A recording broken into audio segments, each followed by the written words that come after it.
नमस्कार दोस्तों, कथा कहानी चैनल में आप सभी का स्वागत है। आज मैं पितृपक्ष में सुने जाने वाले पितृपक्ष के दो बहुत ही सुंदर कहानी सुनाने जा रही हूँ। एक समय की बात है, दो भाई बहन थे। दोनों का विवाह हो चुका था और दोनों के दो दो बेटे थे। बहन विधवा हो चुकी थी और अपने भाई के घर में रहती थी। इस बात से उसकी भाभी बहुत नाराज़ रहती थी। ऐसे ही पितृपक्ष आया तो भाई बोला, मैं पितरों के तर्पण और पिंडदान के लिए गंगा जी जा रहा हूँ। ऐसा कहकर वह गंगा जी के लिए चला गया। भाई के जाते ही भाभी ने बाहर खेत में ननद और उसके बच्चों के लिए झोपड़ी डलवा दी। अपने बच्चों के साथ वह झोपड़ी में रहने लगी। सुबह शाम भाई के घर जाकर घर का सारा काम कराती थी। बदले में भाभी बचा खुचा उसे खाने को दे देती थी। जब भी वह भाभी के घर से आती तो आटा छानने वाला कपड़ा अपने साथ ले आती थी। घर आकर उस आटे से सने कपड़े को पानी में घोलकर चूल्हे पर चढ़ाकर पकाकर बच्चों को देती और कहती, खीर है खा लो। ऐसे ही समय बीतने लगा। एक बार भाभी ने उसे एक कपड़ा ले जाते देख लिया तो बोली, बाई जी आटा छानने का कपड़ा कहाँ ले जा रही हो? इसे यहीं छोड़ कर जाया करो। उसने वैसा ही किया। उस दिन भाभी ने उसे बचा खुचा भोजन भी नहीं दिया और बोली, कल अपनी माँ का श्राद्ध है, बिना बुलाए तो आना मत। हाँ, आंगन में लगा ये पीपल का पेड़, अगर अपनी जगह से हिले तो आ जाना। यह सुनकर वह बेहद दुखी हुई और रोती रोती अपने घर चली गई।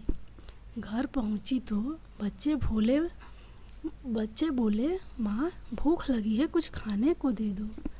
वह बच्चों को बोली, बेटा आज हम सबका उपवास है, भूखे सो जाओ।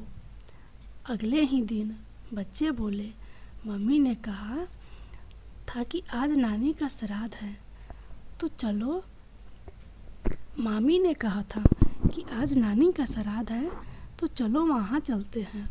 तो वह बोली, बेटा मामी ने कहा था कि आंगन का पीपल का पेड़ अगर अपनी जगह से हिले तो आ जाना। तुम बताओ, कभी पेड़ हिलता है? पत्ते हिलते हैं, टहनियाँ हिलती है, कभी पेड़ को हिलते देखा है?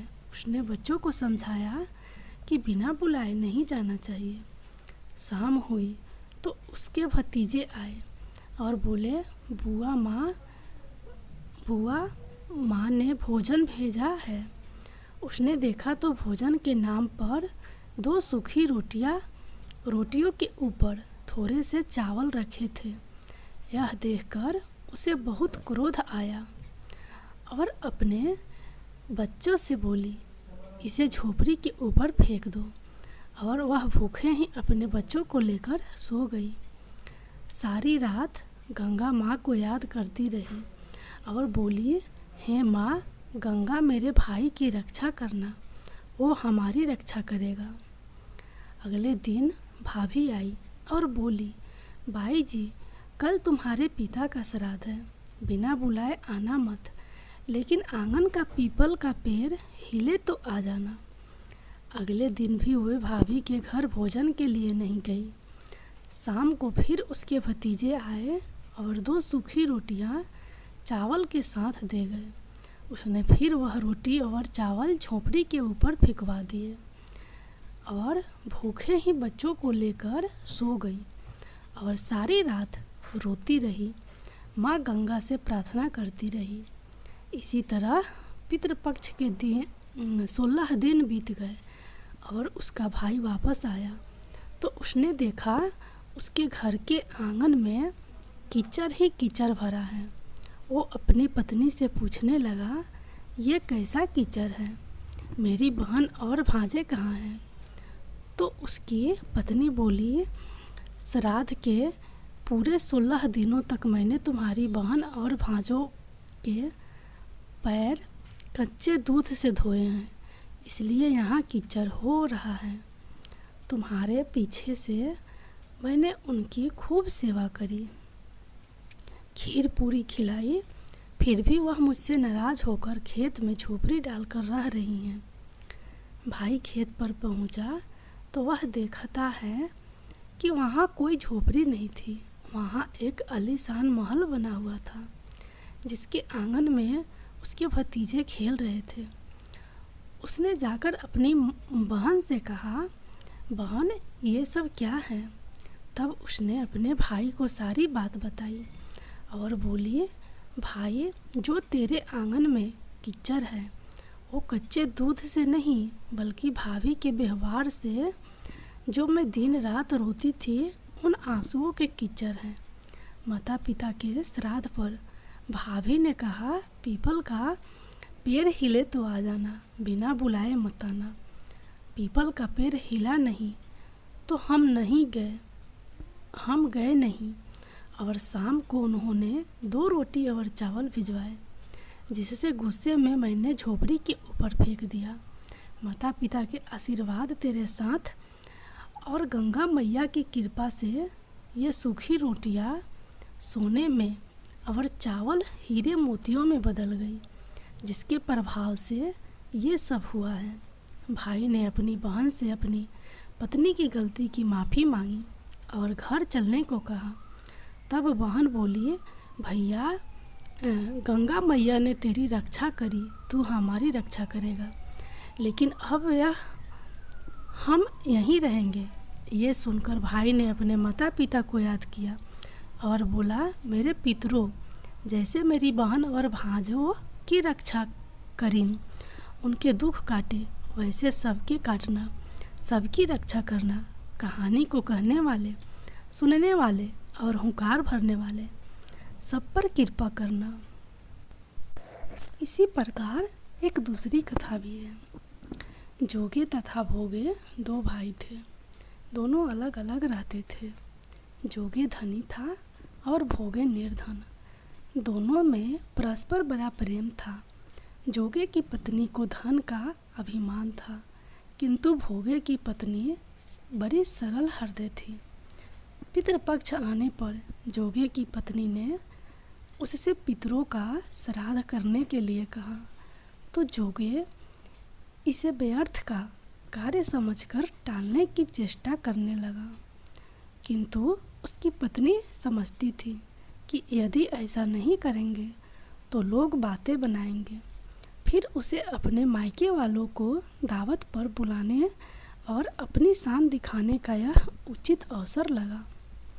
अतः वह बोली, आप शायद मेरी परेशानी की वजह से ऐसा कह रहे हैं, किंतु इसमें मुझे कोई परेशानी नहीं होगी। मैं भोगे की पत्नी को बुला लूँगी, दोनों मिलकर सारा काम कर लेंगी। फिर उसने जोगे को अपने पियर न्योता देने के लिए भेज दिया। दूसरे दिन उसके बुलाने पर भोगे की पत्नी सुबह सवेरे आकर काम में जुट गई। उसने रसोई तैयार की, अनेक पकवान बनाए, फिर सभी काम निपटाकर अपने घर आ गई। आखिर उससे भी तो पितरों का श्राद्ध तर्पण करना था। इस अवसर पर न जोगे की पत्नी ने उसे रोका, न वह रुकी। शीघ्र ही दोपहर हो गई। पितृ भूमि पर उतरे। जोगे भोगे के पितृ पहले जोगे के यहाँ गए तो वहाँ तो क्या देखते हैं कि उसके ससुराल वाले वहाँ भोजन पर जुटे हुए हैं। निराश होकर वे भोगे के यहाँ गए और क्या था, मात्र पितरों के नाम पर वहाँ क्या था, मात्र पितरों के नाम पर अगियारी दे दी गई थी। पितरों ने उसकी राख चाटी और भूखे ही नदी के तट पर जा पहुँचे। थोड़ी देर में सारे पितर इकट्ठे हो गए और अपने अपने यहाँ के श्राद्धों की बधाई करने लगे। जोगे भोगे के पितरों ने भी अपनी अपबीती सुनाई। फिर वे सोचने लगे, अगर भोगे समर्थ होता तो शायद उन्हें भूखा ना रहना पड़ता। मगर भोगे के घर में तो 2 जून की रोटी भी खाने को नहीं थी। यही सब सोचकर उन्हें भोगे पर दया आ गई। अचानक वे नाच नाच कर गाने लगे, भोगे के घर धन हो जाए, भोगे के घर धन हो जाए। सांझ होने को हुई। भोगे के बच्चों को कुछ भी खाने को नहीं मिला था। उन्होंने माँ से कहा भूख लगी है।